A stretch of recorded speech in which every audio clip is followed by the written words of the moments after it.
Al padiglione 11 della Fiera di Padova ha avuto luogo Land of Winestars, un grande evento per parlare di vino, enogastronomia, cultura e turismo. Dopo essere nato nel 2018, Land of Winestars per la prima volta entra in un circuito fieristico per mettere in luce le eccellenze del settore vitivinicolo.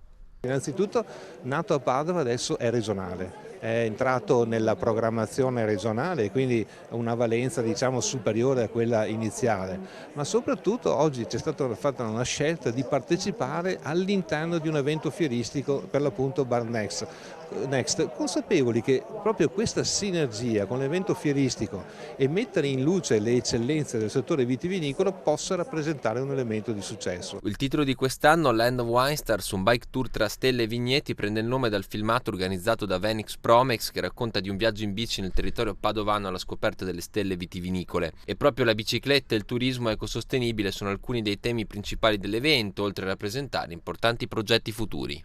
L'obiettivo per il futuro, e cominciamo già a novembre con un bike forum che faremo nelle nostre colline, è analizzare e approfondire le sinergie ad esempio con l'industria delle biciclette, dell'e-bike, perché siamo convinti che questo rappresenterà un elemento molto importante. Ecco che quindi la bicicletta diventa veramente un elemento, un veicolo per promuovere una eccellenza del nostro territorio in un modo che sia sostenibile. Ecco, su questo io penso che l'integrazione con l'industria, con l'artigianato, con il commercio sarà la nostra nuova sfida.